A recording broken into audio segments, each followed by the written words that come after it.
മേപ്പാടി ദുരന്തത്തിന് ശേഷം നമ്മുടെ രാജ്യത്ത് ചില ദുരന്തങ്ങൾ ഉണ്ടായിട്ടുണ്ട്. ആ ദുരന്തത്തിന് ശേഷം ഉണ്ടായ ദുരന്തം ഒന്ന് മഹാരാഷ്ട്രയിലാണ്. അവിടെ 1492 കോടി രൂപയാണ് ആ ദുരന്തത്തിന്റെ തൊട്ടു പിന്നാലെ കൊടുത്തത്. ആന്ധ്രാപ്രദേശിന് 1036 കോടി, ആസാമിന് 716 കോടി, ബീഹാറിന് 655 കോടി, ഗുജറാത്തിന് 600 കോടി.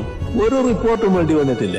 അപ്പോ കേന്ദ്ര ഗവൺമെന്റ് മറ്റു റിപ്പോർട്ടുകൾക്കൊന്നും കാത്തു നിൽക്കാതെ പണം കൊടുത്തതിനെ കുറിച്ചാണ് ഞാൻ പറയുന്നത്. നല്ലത്, അവർക്കെല്ലാം കൊടുത്തതിനെ നമ്മളാരും എതിർക്കുന്നില്ല. നമുക്കതിന് എതിർക്കേണ്ട കാര്യമില്ലല്ലോ. ഓരോ സംസ്ഥാനത്തിനും സഹായം കൊടുക്കുന്നത് നല്ല കാര്യമാണല്ലോ. പക്ഷേ ആ സഹായം ഒരു പ്രത്യേക കണ്ണിൽ കൊടുത്താൽ പോരാലോ. കേരളവും വിഷം അനുഭവിച്ചൊരു സംസ്ഥാനമല്ലേ, ജനങ്ങളല്ലേ എല്ലാടെയും. കേരളത്തിലേതായാലും മഹാരാഷ്ട്രയിലായാലും ആന്ധ്രാപ്രദേശിലായാലും ആസാമിലായാലും ബീഹാറിലായാലും ഗുജറാത്തിലായാലും എല്ലാം ഇന്ത്യയുടെ മക്കളല്ലേ, ഇന്ത്യക്കാരല്ലേ. ഈ കേരളം ഇന്ത്യക്ക് പുറത്താണോ? കേരളത്തിന് അർഹതപ്പെട്ട സഹായം നൽകണ്ടേ?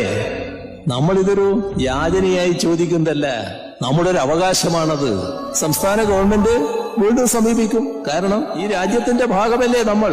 ഇത്തരം ആവശ്യങ്ങൾ ചോദിക്കേണ്ടത് സംസ്ഥാന ഗവൺമെന്റ് ബാധ്യതയാണല്ലോ. നമ്മളൊരു അവകാശമാണല്ലോ ചോദിക്കുന്നത്. അത് തുറന്നും ചോദിക്കും. ഈ നിലപാടിലുള്ള വൈരുദ്ധ്യം ചൂണ്ടിക്കാണിക്കുകയും ചെയ്യും.